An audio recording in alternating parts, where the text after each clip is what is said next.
Well, hi there. Ollie Anderson here. You're listening to Creative Status. This is a podcast about using your creativity to improve your life. It's about allowing yourself to keep flowing and growing and to eventually get to a place by using the creative process where you've designed a life for yourself that you actually want to be living. You're not just stuck in the wage cage doing some passive, horrible thing that you don't even care about, where you've accepted yourself unconditionally, ideally, and you've become more whole in yourself because the creative process has allowed you to accept all of the parts of who you are and to do something with them so you can go out into the world and smash the balls off of it. Pardon my French if the word balls offended you. Anyway, this episode of Creative Status is about story. It's an interview with Elena Chow from wordsbyelena.com. She is a copywriter, and she is someone that I reached out to because I kept seeing her work on the interwebs, and I was really impressed with just everything that she kind of was saying and the way that she comes across, the way that she has such an authentic voice and puts that into the way that her copy online is written and shared with people and all that kind of thing. This actual conversation can be considered, maybe it's a strong word, but as a kind of masterclass in creating a story for yourself around your brand and the work that you're doing. We look at story structure, some of the things that you might need to put in to your story to make it more engaging to the right audience, how you can amplify the things that are real about you so that you're putting out the right signals into the world and showing the right people what you're all about and what you can do. We talk about research, listening to people, not just letting your ego get in the way and having you to design something around assumptions, actually getting into the nitty-gritty of life and the people that you're serving and the things that you're doing so you can create something that's actually of value. How if one person has a problem, probably millions of others do. And so if you can be the solution to a specific problem, then you're going to be able to reach out to an audience that actually cares about something that you're doing. And basically a ton of other things that are all really interesting if you're into this kind of thing. So I'm going to stop talking so we can get into the interview. But if you like this, then please subscribe to the podcast wherever you're listening to it. And don't forget that it comes out every Monday around 9:30 a.m. If you want to work on any of this stuff, then obviously get in touch with Elena at wordsbyelena.com. Or if you want some coaching around your creativity, then get in touch with me, book a call on my website. Other than that, here's the interview, and I really hope you find it valuable. I really did. It gave me a lot of stuff to think about. Here we go. Thanks again. Boom. Oh, hi there, Elena. Thank you so much for joining me today on Creative Status. I'm actually very excited about this conversation because last time we spoke, without recording it, there was a lot of energy between us. There was all kinds of different things going on that I was looking forward to exploring. Before we get onto all that, would you like to introduce yourself and tell people who you are, what you stand for, what you're all about, and what you're hoping to talk about in this conversation today? Yeah, sure. Well, first of all, thanks for inviting me on.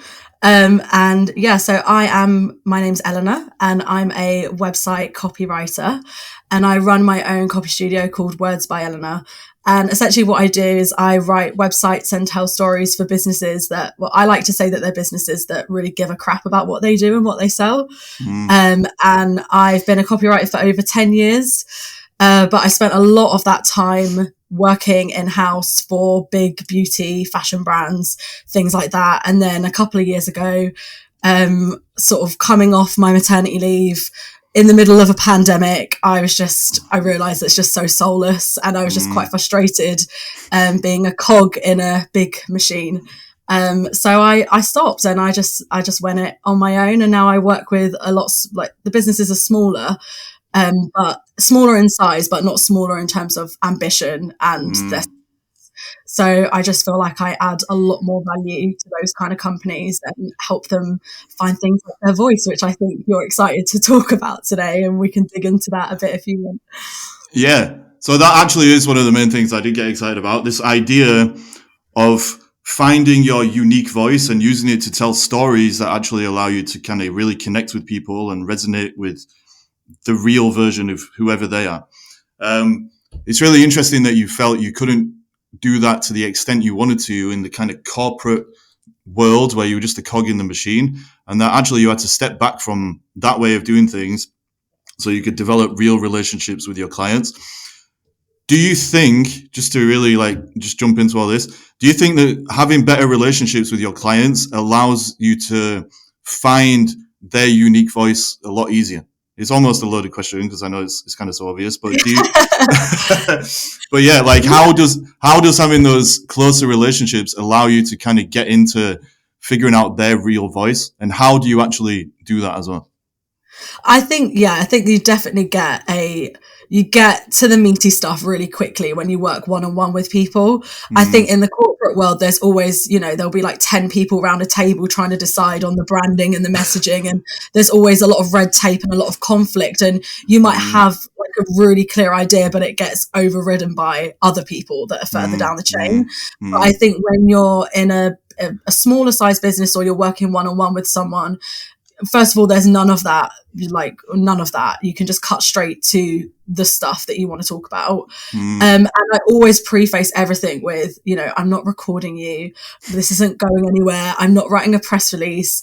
Let's just talk about your, like, what actually got you to where we are right now today, and where do you want to go next? And I think that as soon as I say those words, you can almost feel people relax instantly. And I've been on calls before where they start off giving me the elevator pitch and I just let them ramble for a little bit. And then I just say, okay, that was great. Now tell me why you're really doing this. And then they'll start telling me about their family, or they'll start telling me, oh, well, I've launched 3 businesses before, but they failed, or, they start going into the real story. And I think that always helps. So yeah, I definitely think like what I'm doing now, I get to see the real version of that business owner, like that they put out elsewhere. But actually, when I work with them, I get to almost, the curtain comes down and you can see who they really are. Wow. Like that's such a powerful thing. Like, and I've found in my own life and in the lives of some of my clients, a lot of people, they think that the way to do business is what you just kind of alluded to, is creating an elevator pitch, writing a little Instagram bio or whatever it is. And then you go out and you just parrot these lines all over the place. But normally when people write those elevator pitches or the bios, they're thinking about how they need to come across instead of who they really are. And actually, who they truly are and the connection that you can build with other people because of that is the most powerful asset that you have, like in your life as a business person. Do you think that's true? Yeah, I agree. And I think that those elevator pitches, like they're great in certain circumstances. Like maybe you're at a networking event and you just want to sum yourself up in a couple of lines. But I feel like it doesn't give you room to grow, and it doesn't give you kind of get attached to this narrative that you've given yourself. Like, this is my business and this is what I stand for. And oftentimes in business, it changes so quickly.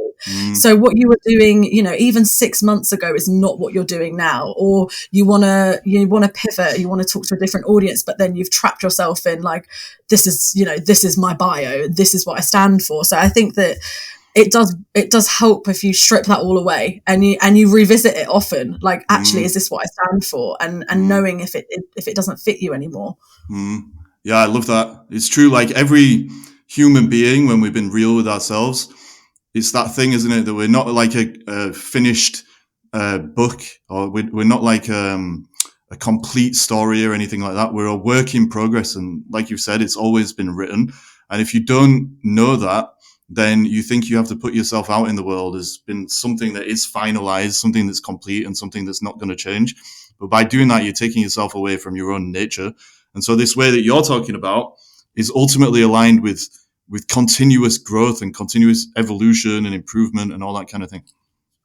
Yeah, definitely. You've got to leave yourself that room. And I think also when you talk to people about being their true selves or telling their true story, they panic a bit because they think they have to be like brutally honest, or they think they have to tell everyone everything. Like they just have to tell you where they studied at university and all the rest of it.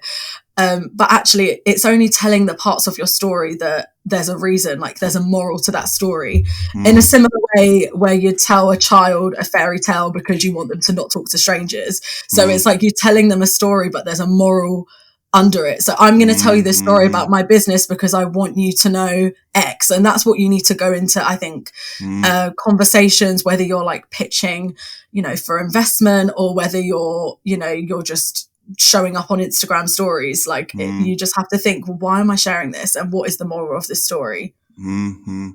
Do you think there's something there around not just sharing the good things as well? Because I think one trap I've noticed people fall into is they think they just need to share all their successes. They need to share all their amazing qualities and blah, blah, blah. But actually, the thing that makes a good story is the failures or the trials and tribulations that you've had to overcome, and the conflicts that you've been through, and the lessons you learned, and all that kind of stuff. Yeah, I think whatever you feel comfortable with. Mm-hmm. Again, like if it goes back to the moral thing, like if you're telling a story of a failure, just for the sake of telling the story of a failure, like what are you hoping to gain from that? If you're just trying to show like behind the scenes or an authentic part of your business, then fine. But try to always look at it through the lens of like, well, what is the person on the other end getting out of this? Like, you don't want to just, I'm just a sob story of like everything's going wrong. Yeah. Wow. Yeah, that's actually really interesting, because you're right. A lot of people seem to think that being real and being raw just means that you kind of just pour your heart out or spill your guts all over the floor and play around with what you find and try and build a connection with people that way.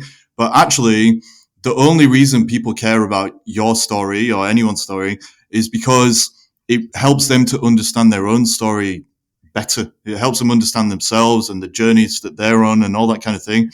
And so what you're talking about with sharing the moral of the story, or knowing the moral of the story before you share it, is about being real, finding your own voice, sharing stories, but also being strategic. There's a strategy behind it. Oh yeah, like I actually call myself, it sounds a bit strange, but like a story strategist. Wow. Like, you have content strategists, but for me, it's like, where do you amplify your story? Wow. Because, you don't want to just be like, just like you wouldn't meet someone in the street and then just start telling them your life story. So you kind of have to figure out strategically, like, where am I going to plant? Like, where am I going to tell chapter 1? Where am I going to tell chapter 2? And it's different. Like you'll tell a different story in an email than you would on your homepage, and than you would on an Instagram caption. Wow. So you kind of have to look at where you're planting those seeds, and also why. And a lot of the time we want to connect to our audience, and that's through the power of storytelling. We can connect to our audience, but you've also got to think, like, you've got to think, well, where am I catching them? Like if I'm catching them in their inbox, I've got a closer relationship to that person because they've trusted me with their email address than I have to the person who's just like, just followed me on Instagram. So you've also got to be strategic, like you say, about where you tell those stories and how you plant them as well. Wow. Yeah, that's something that I've thought as well, actually. So it's 100% true. Like a lot of the time people don't make a distinction between how familiar their audience is with them, basically. So they just assume that everybody is 100% interested in their story and 100% interested in their offer. And then they fall into that trap of, proposing on the first date, basically, when they put their content out there. So how do we know what makes a good story for the right audience, would you say? Like first, let me simplify that. What makes a good story in your opinion?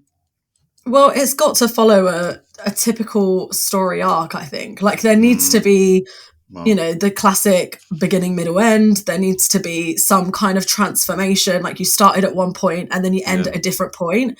There's got to be a journey through change through what you're saying. If you're telling just a story of, I dropped the kids off at school this morning, and then just because you want to be relatable, like it's just, people are so skeptical nowadays that they can just see through things like that.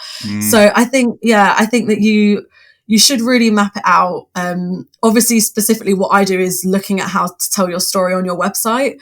So with something like your website, it is a container. You can see all the pages. You can see the journey that someone's going to take.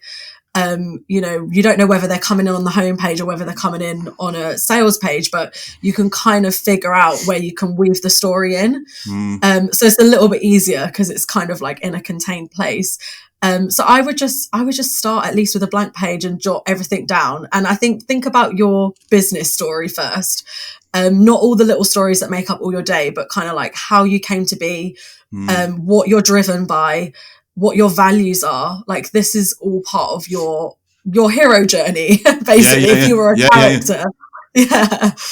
So that's where I would start. And I think that really being able to tell a succinct story about your mission and why you do what you do is really important and really compelling for a business owner, whether you're a service provider or whether you're selling products, because I would imagine like you've got this unshakable passion, but in able to articulate it, you kind of need to set it up in like package it up as a story, as authentic as it can be. You don't need to lie, but just like as authentic as you can. Yeah. Wow. Like as you were talking, I was thinking about the hero's journey. So it's funny that you mentioned it, and you're right. Like it is all about sharing that transformation, isn't it? So like I was at point A, now I'm at point B. This is how I got there. And normally, I suppose online, especially with a lot of lifestyle brands and stuff now, it's about letting people know that story, because the person reading it is going to put themselves in the shoes of the protagonist and imagine that they're going to go down the same path. Do you think we can use stories like this in a kind of evil way? I don't know if that's the right question, but you were talking about like how people are more skeptical and cynical.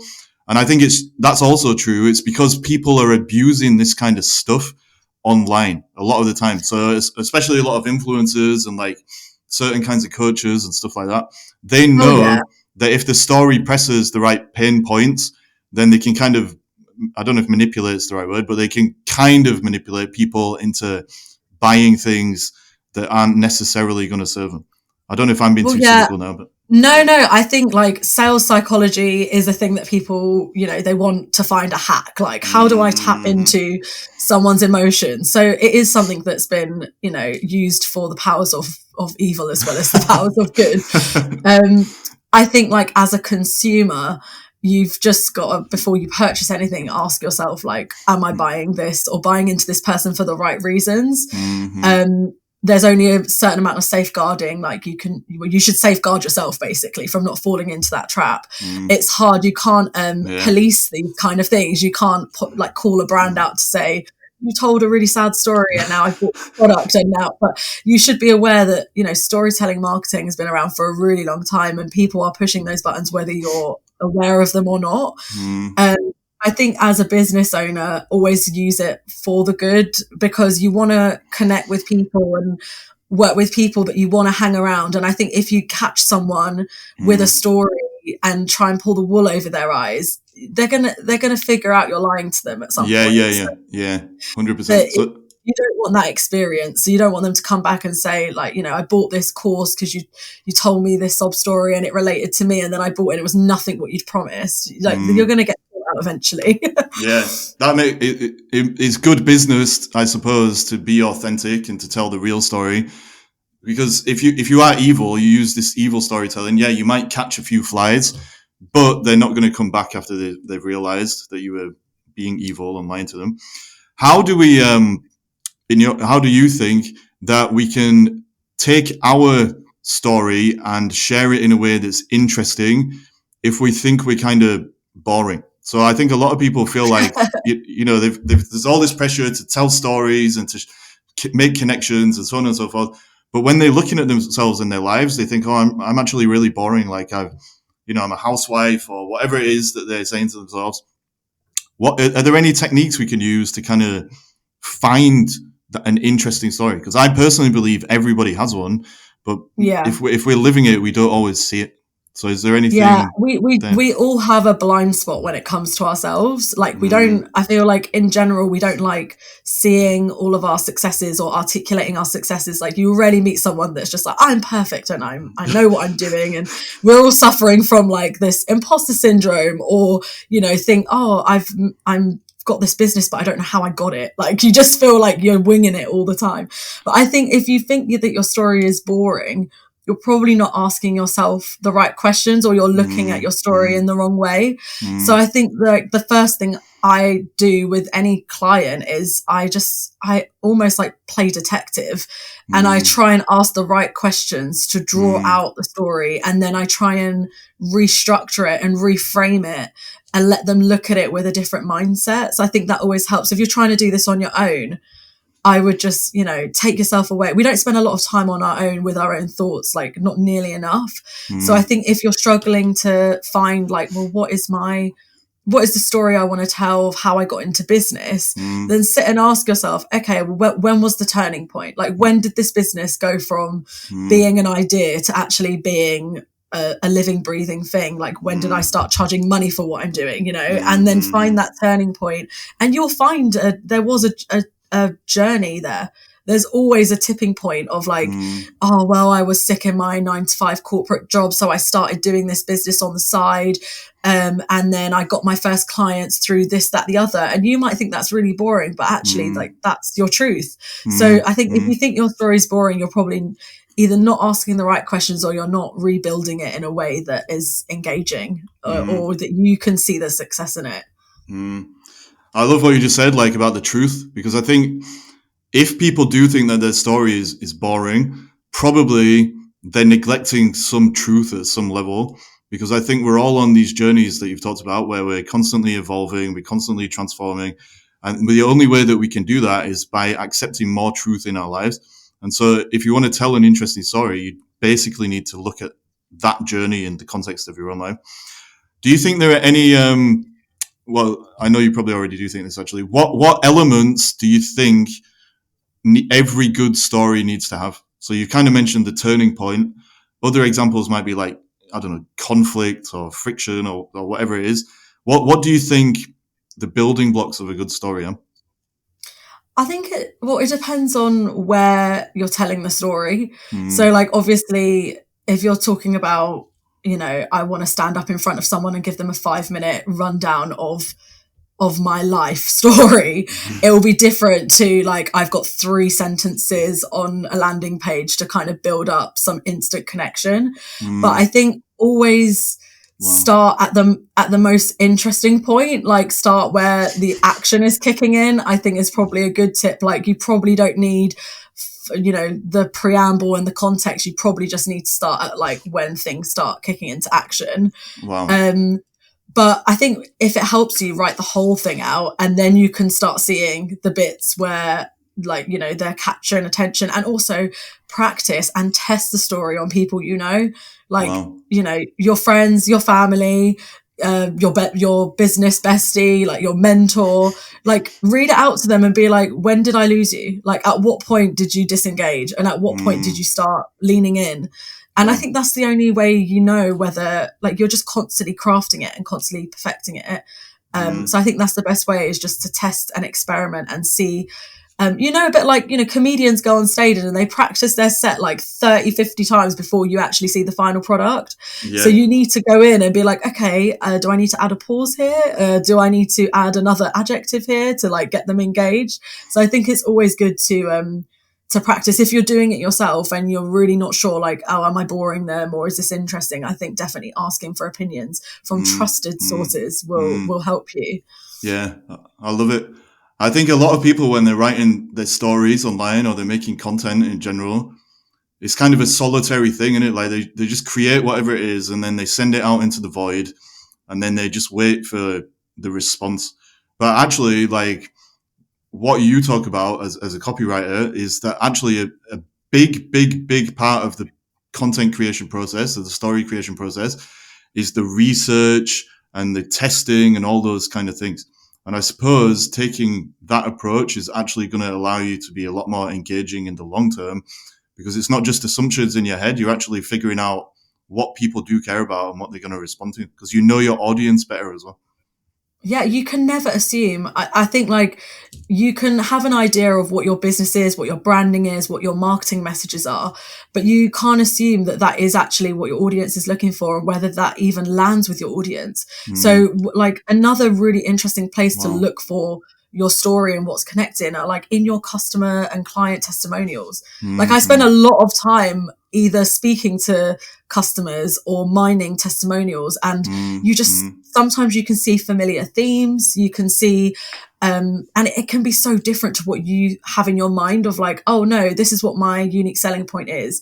And then you read a bunch of testimonials and you're like, actually, you're wrong. Like, 'cause that's not why people are booking you. They're actually booking you for this. So I think you can never be arrogant or assume too much. You have to always have your ear to the ground, and you always have to, listen, I think is a big part, and play detective on your own business. Yeah. I love it. And actually that was a lesson I learned in my business. So I've got like a coaching practice. Like normally before every coaching session, I'll get the clients to fill in a form from one session to the next. I call it a pre-session update, and it talks about the journey they've been on and what they're doing and blah, blah, blah. But looking back at those forms, there's so much information about how I've helped them, but how their story is constantly evolving and changing, and what attracted them to my coaching in the first place. And a lot of that stuff has informed, the content that I put out. Because if one person in your audience has a certain problem and feels a certain way, well, they're not the only one, are there? There's other people out there like that. So you can use all of this stuff to become better at understanding what you're actually doing and how you need to share your messaging overall. Definitely. It helps you craft a much bigger picture. Because I think if you just look at things like data and stats, like a lot of people have goals and metrics in their business where they're looking at, numbers on a screen, but that never really tells you like the bigger picture. Like I've worked in businesses where they had a killer sales day, but it was because it was raining that day and like everyone was bored at home. And then they're looking at it a year later thinking, oh, why did everyone shop that day? And it was actually related to the weather. Wow. Like you would never have known looking at the stats. Like you can only assume, oh, okay, maybe we ran a promotion that day or whatever. So I think like the stats can only tell you so much. Your own thoughts can only tell you so much. You kind of need to bring it all together and piece it back together again and figure out like the bigger picture. And it goes back to the theme that you shared earlier of constantly checking in and constantly rewriting and constantly evolving your story strategy as a whole based on what you're learning about people. Yeah, definitely. And also over time, you might decide you don't want to share the same things you were sharing a few years back. You might think, actually, I don't want to tell that story anymore because that's not the direction I'm going in anymore. So you can always backtrack and change your mind and keep experimenting. Like I like to give options for copy wherever like especially on buttons. Like if you have a call to action button, I'm like, okay, well, here's 5 variations and just test it and see which one people respond to. Because even though I know maybe statistically this word might perform better, but your audience is your own unique audience. They might prefer a different word. So just test and learn and see what happens. It's that thing that you said a few minutes ago about assumptions. Like ultimately, our assumptions are always just informed by our best understanding, but reality itself is always going to be a little bit different. And so if you test everything and you keep refining things in the way that you're on about, you will get better results over time. Yeah, oh, definitely. I agree with that 100%. Wow. We've talked a lot about the story side of this. How do we distinguish the story from the voice that we tell the story in? So everyone's got their own unique story, obviously, but how do we find our unique voice, or what makes a unique voice? Well, I think, again, everyone thinks that it has to be a really thought out, well, it does have to be a thought out thing, but like, just like you would talk to your mum in a different way than you would talk to your boss, than you would talk to your best friend. It's still you're still Ollie, and you're still the same person, and you've still got the same voice, but it's almost like the tone is different when you talk to different people. And I think that's how we have to think about when we're crafting our business. We want to give it a certain tone, and you've got to decide how you want to dial it up and dial it down. So I think it depends. Like if you're a service provider and people are booking you because of you, they want to work with you one-to-one, then you've got to craft that business persona, but it has to be quite true to what you are as a person. Like I'm quite loud and I'm an extrovert and I love to chat and I love to ask questions. If I didn't set those expectations up, and then I work with a client, they might be a bit overwhelmed when they get on their first call with me, because they might be like, why is she asking me so many questions? Yeah. And why is she telling so many bad jokes? Like she, I have to set those expectations up. So I have to almost like be truthful to what they're going to get when they work with me. I think it's a bit different if you're selling products, like, say you're selling luxury candles. Like, do you necessarily have to be a quirky, funny personality to sell your candles? Like, maybe not. Like, it just, you have to, I think you have to look at it through whatever lens of business you're in. Wow. I love what you said about the service provider thing. It's ultimately the tone that you use in your marketing materials and all these different places. You're setting up expectations, aren't you? Basically. So yeah. And if you do it in an unreal way, then obviously people are going to be disappointed or shocked or whatever it is when they hear all the bad jokes that you're making and that kind of thing. How did you figure out, though, what elements of your personality you needed to feed into people's expectations? Or do you know what I mean? Like, how did you know? I think it's a bit of trial and error. And I think like when you first start out in business, you do, well, at least for me, you kind of feel everyone else has got it sussed out. So you think like, I'm a serious business owner and I should be talking like this. So I will sign all my emails off with kind regards because I'm a very serious business owner. And then you kind of find your flow as you go along, and you think like, I think anything that's not aligned with how you are authentically, you have that inner conflict. It just feels harder. It feels like, you just know it will take you 3 hours to write 2-sentence social media caption if you're not really being yourself. But if you were on your own profile and you were just going to write, something, it would come to you so easily. So I think you kind of have to have that element of trial and error, but it's also like who you want to work with. You always have to look at your audience. So like I'm a millennial woman, and maybe I like working with millennial women. So I will talk in that tone of voice. If I've decided that I want to go and work with like tech bros in the finance world, like I don't think they're going to understand like mean girl jokes. Do you know what I mean? You have to adjust your tone based on your audience as well. So it's a bit of you and a bit of what you want to attract. And I think if you get your tone right, you're going to attract the right people, but you're also trying to repel the wrong people. So the people that get it will want to work with you, and the people that don't get it, they're going to find someone else that is more aligned to them. Yeah, I love it. Like, that's how I see it when I'm working with people around this stuff. Like, your unique voice or your way of being in the world and attracting people on a business point of view, it's always going to be polarizing if it's real. The real version of you isn't going to be liked by everybody. It's not going to appeal to everybody, and that's totally fine and normal. And like you said, a lot of the time when people first start out, they try and put on their best business face for the world, and they start trying to appeal to everybody, and they kind of censor themselves and they play it safe. But the real version of you is never a safe thing, is it? In that sense, it's not going to appeal to everybody.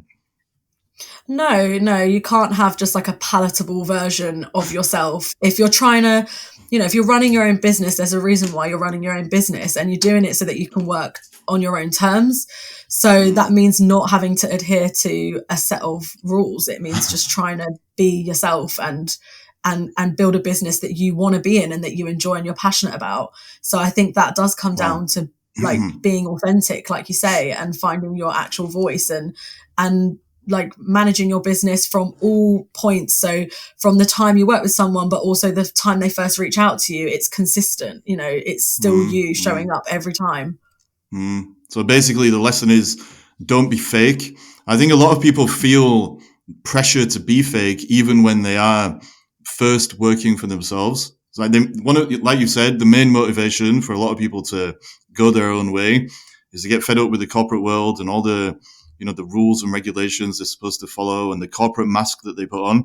But then when they actually take the leap into doing their own thing, they've still got a lot of conditioning from that world, and it takes them a while to kind of warm up a lot of the time and realize that, oh, okay, I can actually just be my real self, which is very liberating and amazing. So the question now becomes, how do we get into the right mindset for doing that and for being real? So a lot of the time when I'm talking to people on this podcast or in life in general, we end up talking about the mindset that you need to be real, basically, to stand in your own truth, to share it with the world and to kind of deal with the consequences of that. So what do you think about all that stuff? Well, I think to get in the right mindset, you've got to understand all the elements and kind of how they're fitting together. And you've got to really sit with yourself and ask yourself those important questions to get in the right mindset. But it's also, it's a journey, isn't it? It's not, you're not going to just sit down one day and then wake up and be like, oh my God, I've got it all sussed out now. Like it's definitely like it's a practice. You have to get into the practice of it. And I think that's why, I work with a lot of people that they can't figure it out. And that's why they work with someone like me, or they might work with a business coach like you, or they might, they work with other people because they need someone to hold that mirror up and try and draw it out of them. Because it is in there, like nestled in there, but sometimes it takes someone else's perspective to actually figure it out for you. But I think you just need to come at everything with honesty. Like if you're offering a service that you absolutely hate doing, like just acknowledge that you hate it and stop offering it. Like, and then you'll feel 10 times lighter, and I think, like you said, you start a business and if you've come out of the corporate world, you think, okay, I should work Monday to Friday and 9 to 5 and only take an hour for lunch because that's what you've been conditioned to believe. But then actually you realize, after a few months, I can do a yoga class at 11 a.m. Who's going to stop me? Yeah. So I think it takes a while to get plug into that mindset. But know that if you feel like you've lost your way and that you feel like you're being disingenuine and that you're not being authentic, there's always a way to go back to it. You've just got to, shake it all off and practice going back into that place of being yourself. Wow. And that's 100% true, because obviously the real self is just always there. It's not going to go anywhere, like you said. I think when we have lost our way, or we feel like we have, it's because we're taking on all these kind of like bullshit assumptions that we just talked about, that you can't do a yoga class at 11 in the morning and you're supposed to work with people that you don't like and blah, blah, blah. Part of the mindset is the thing that you said right at the start of your response to the answer, that you don't have to have it all figured out. Like if you think you've got it all figured out, that's when you fall into the trap of being inauthentic, basically. The real version of everybody doesn't need to be perfectionistic or isn't perfectionistic. They don't have all the answers. They're not omniscient or any of that stuff. And that's one of the big shifts I see people make, is just loosening up and saying to themselves, okay, I don't need all the answers. Everything is an experiment. Everything is just a way of digging deeper into life, basically, and learning as I go. Yeah, learning and also reflecting. I think what I tend to do is I work with someone because they're like, I've just neglected my website for 3 years and now I need to refresh it. But then they'll leave it another 3 or 5 years just collecting dust. So it's constantly pausing, but put it in your calendar, whether it's quarterly, monthly, just having that moment of pause and being okay, I've come so far. What have I learned and where am I going next? I think will really help keep you on the right track, and not be pulled off of your track because, of someone telling you, do you know what? I think you'd be really good at doing this. And then you start offering a service that is just so far away from what you want to be. So I think just listening, learning and reflecting really it's so undervalued, I think, because we're just we want the instant gratification and sitting there reflecting on the good things in business and the bad things in business in the last month is not as fun as putting something on Instagram and getting 100 likes. It's not got the same kind of gratification. So, but I think we need to get a bit more comfortable or just get more into the practice and the habit of doing that. Wow. Do you think all this stuff that we're saying about using story to share the real version of you and build connections, and then figuring out your real voice so you can connect with the people that you actually want to work with, basically, and come across in the way that you really want to, does all this stuff have anything to say or to help us learn about imposter syndrome? So, it's a big topic. Everyone's talking about imposter syndrome all over the place. But is this story stuff that you're talking about a potential cure, scare quotes, to imposter syndrome? I don't know the answer to that, to be honest. I mean, I think imposter syndrome, like as a long-term sufferer, I think that it will always, if you're gonna suffer from that and you're gonna compare yourself to others and you're gonna always feel like you're not quite good enough, you're not quite perfect enough. I'm not sure whether sharing your story is a solution for that. But I think there is something very powerful about reframing the narrative. So whether it's a story that you tell outwardly or it's the story that you're telling yourself, if you tell yourself the story of like, no, I know what I'm talking about because this is where I've been, this is what I've done, this is what I've learned, and this is why I'm a badass business owner. If you tell yourself that story enough times, you're going to start believing it. So I think that you can almost trick yourself into believing your own narrative. If you tell yourself a narrative that, you know, why would anyone ever want to work with you? You don't know what you're talking about. Like, I mean, look at you, like, you know, just constantly pointing fingers. You're going to feel more like heightened imposter syndrome, I think. So I think the storytelling, less about outwardly what you're saying, but more what you're telling yourself. I think if you reframe your own narrative, it could help to an extent at feeling like you're not quite good enough when you're probably already as good as you need to be in business. Yeah, 100%. Sorry, I threw you a massive curveball with that question because I was just kind of thinking aloud about all these different connections between things. And like ultimately, that's kind of what I was alluding to. So if you've got imposter syndrome, it means that at some level, I think you're telling yourself an unreal story, i.e. a story that is not aligned with the truth about you, the truth about the world and how people are, and then the truth about reality itself and how we don't need to be perfect and we can't compare ourselves to other people and all that kind of stuff.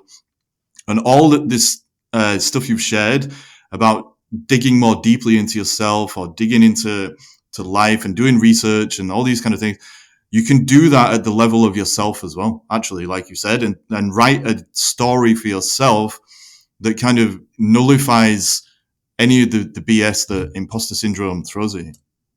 Yeah, and it is more for yourself than for others, really. Like what I do with my clients, it's like all of the stuff is there in their head. Like all of these thoughts that they've had, they're already there, but they've just never seen them put down in a logical way on paper that makes sense to where they are right now in business and will make sense to their customer.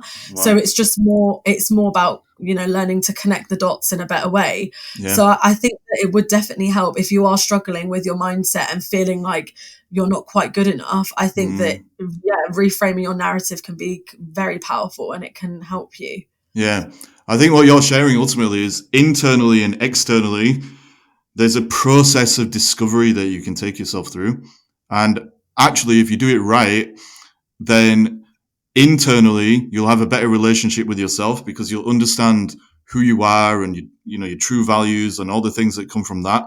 And you'll be able to tell yourself a story that is allowing you to keep growing and evolving and to not hold yourself back with these fixed ideas that are causing you to compare yourself to other people and so on and so forth. And then externally, you'll be able to share all that stuff about yourself in a way that is strategic and is going to reach people when they need to hear it or when they'll benefit from hearing it. But also it's going to allow you to really share the real version of yourself so you can set up expectations, like you said earlier, between yourself and the world and the people that you're bringing into your world that's going to allow you to have a better life overall. So all this story stuff is actually really important and valuable for living a creative life, basically, or a real life. Yeah, and it can be really overwhelming to think like, oh, what's my story? And, you know, how should I be showing up? And how do I describe myself? And I think the best way of getting some kind of clarity is to really ask the people that know you better than anyone. Like, if I know it sounds like really strange, but you don't ever ask for feedback from your friends. You don't really ever ask for feedback from the people that, you know, rely on you for advice, life advice or whatever. So I think if you just say to your friends, hey, like, how would you describe me? Or how would you describe my personality? If you ask enough people, you're going to start seeing some recurring themes. So if every single person starts telling you like, you're a really good listener, like, I love coming to you because you're a really good listener, then you can start telling yourself and put into your story, like, I'm really good at listening. And you wouldn't have got that maybe if you were just sat there on your own thinking about, what am I really good at? Like, I bet you wouldn't think, oh, I'm a really good listener, because unless you've been told it, you wouldn't believe it. So I think there is a lot of power in, asking your clients. I mean, it might be a bit cringy if you ask your clients yourself, because they might feel like, oh, I've got to just tell you how amazing you are, and not tell you the truth. That's why it might be quite good to have like a third party do that. But but to ask your friends, just, I mean, when I was writing my own website, I had to do a similar exercise, because like, as much as I do it for a living, it's so uncomfortable doing it for yourself sometimes. So I had to kind of have an out of body experience and be like, no, I'm not writing about Elena me. I'm writing about Elena, my client. And I have to investigate her in a different way. And I have to ask people around her, like, what's she good at? What does she do different to everyone else? And I think that kind of feedback can be really insightful in trying to rewrite your story and try and shape your business and shape your voice and your personality of your business as well. Wow. And I suppose as well, with the imposter syndrome we were talking about, the whole thing there, that kind of research can probably help you with that as well. Because I think a lot of the time, if people have imposter syndrome and they're just beating themselves up for whatever reason, well, the feedback that you get from people is probably going to be a lot better than you think, or people are going to have seen things that you haven't, seen in yourself because of the blind spots that you mentioned earlier. And so by doing this kind of research, it's always getting us out of our assumptions. That's ultimately the main theme that keeps emerging in this conversation, I guess, that our assumptions about who we are and our story may be holding us back. And if we go out and find out, we'll get a better understanding of who we are and what we have to offer and all that kind of stuff. Yeah, oh, definitely. Like, it's do not assume. Do not assume if there's any takeaway from this conversation, is like, just don't assume anything. And like what you said, like, don't assume everyone knows everything there is to know about you because they've been on your Instagram profile, like, as well. Like, always repeat the things that are necessary to know that form your story. Don't assume that people have that context. Do you think we can use the bad sides of our personality for shaping our voice and making us more real? So this is another curveball, but it's something I've thought before. Like, all human beings are, a combination of good qualities and bad qualities. And if we want to build a real connection with other people, like in life or online, eventually we have to kind of share some of the bad things. That doesn't mean that we have to be like completely horrible or be like just evil. But do you think, like, for example, if you have a particularly dark sense of humor, or if you're too sarcastic or whatever it is, like sometimes you're just too blunt or whatever it is, do you think you can benefit from sharing that as well in terms of building connections? Yeah, I think, like, if it's fundamentally part of who you are and there's no hiding it, then I think lean into it. Like, I've had clients that, like, I talk to them and they like to, do business over a pint of beer, and they'll swear every other word. And it's like, when I was crafting their tone of voice, I was like, well, should we swear in this then? Because if they're going to jump on a call with you and you're going to be, effing and blinding, then we don't want people to come through and be totally shocked by that. So why don't we make that part of your tone of voice and part of your personality? And we did. So I think, like, I mean, I wouldn't want to call them bad qualities, but I think if they're distinct qualities, like if it's something that makes you who you are, like as a person, you're quite blunt, you're quite abrupt, or as a person, you've got a very dry sense of humor, and you're selling, again, I think it ties in more if you're a service provider and they're actually buying into you as a person, then I think then it's absolutely, like, fine to be that transparent and to show that real side of your personality. But equally, you don't have to. Like, if you're someone who is a coach and you're going to be spending an hour with someone and actually you're going to be listening for most of the hour, you might think it's a bit, you're oversharing a bit by telling them that you're, really into crocheting or whatever it is. Like, do they need to know these bits of your personality? Like, maybe not. Like, only tell what you think is going to be enough to make the connection. And also whatever you feel comfortable talking about. Like, I'm someone that doesn't really like sticking my face all over Instagram, and I'm a service provider, but I'm not on Instagram stories every day. I don't tell people, like, this is what I have for breakfast and this is what I'm having for lunch, and at this time I'm doing a podcast recording. Like, I just don't feel comfortable sharing those things. And I think that people misunderstand sharing stories or like telling everybody everything. So I don't think you need to tell everyone everyone the good, the bad, the ugly. I think only tell someone enough to get a general gist of your personality. If it's something that, you know, you think you can connect on, then I think, you know, share it. But if not, then I wouldn't. You don't have to. Yeah, I love it. And that's ultimately the whole theme, actually, isn't it?